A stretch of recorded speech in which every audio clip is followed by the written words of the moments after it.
Aboard the Section 31 ship, Gant shows the ship's course is taking it to an area just outside of Federation space, and shows the system display. The system marked in orange were all controlled by the computer, blue by the crew.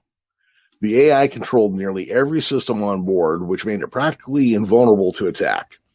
Spock suggests that if they could not destroy it, that they should isolate it. Burnham's idea is to create a dummy startup system, something large and unaffected, that would attract the attention of the AI like a lion to fresh meat, and then they could close the cage around it. This would allow them to restore the ship systems. Gant points out that someone would have to go to the computer control room and hold the cage door open while they manually rebooted the core. Spock ultimately volunteers to go. Okay, this is all looking a little fishy to me now. As he could have done similar work on Discovery trying to delete the sphere archive. Meanwhile, Gant and Burnham would have to get into the floor. Spock creates the startup system cage and awaits the core reboot. As they work, Burnham catches up with her old shipmate, asking how he ended up at Section 31 after the loss of the Shenzhou. Gant calls himself a glutton for punishment, explaining that in Starfleet, they were taught to adapt their reactions so that you could act if you were uncertain or if you had doubts. After the Battle of the Binary Stars, Gant admits doubt was all he had. Section 31 stepped up their threat assessment system to stop a war from starting, which sounded like a good idea from him, a way to guarantee a safer future. It may sound implausible, he admits, but says that with control, it was not an impossibility. In the control room, Spock's scanners detect control at a point outside of the internal systems.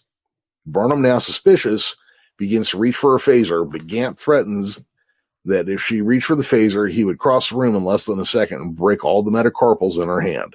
That doesn't sound good. No, it does not. I don't know how many metacarpals you got, but all of them sounds painful.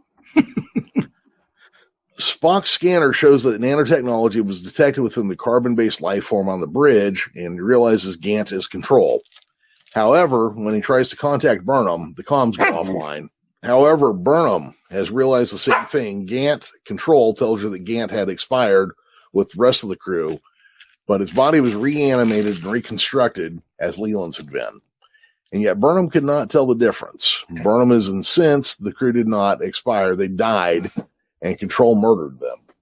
Gant Control remarks that they were both sworn to uphold their core programming at all costs, to which Burnham reminds Control that its programming was designed to protect life, not eliminate it.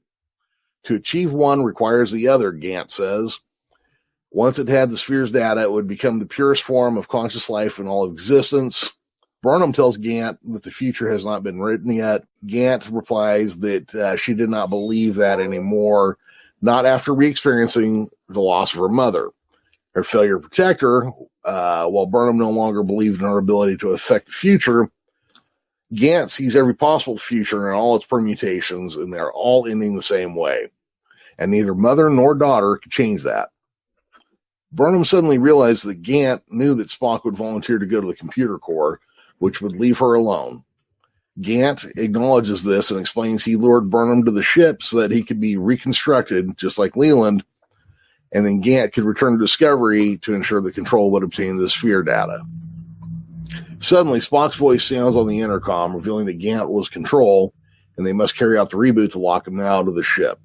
As Spock tries to escape from the computer core, Burnham grabs her phaser and exchanges fire with Gant, activating the manual reboot while trying to keep his attention. Gant then tackles her to the ground, holding a hypodermic needle full of nanotech, stating that there was only one outcome for this confrontation.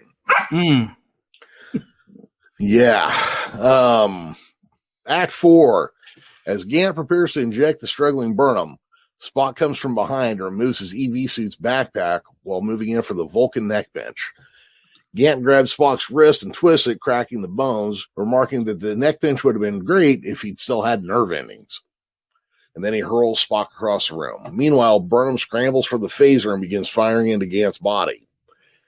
She watches as nanobots rebuild his flesh and then abandon his body to reach out for her. Grabbing both her and Gant's phasers, Burnham fires frantically at the approaching nanobots as Spock magnetizes the floor, immobilizing the nanobots. As he realized the nanotechnology contained ferromagnetic material, He had to calculate the amount of electrical current to the channel through the floor to immobilize them and apologizes for being too slow.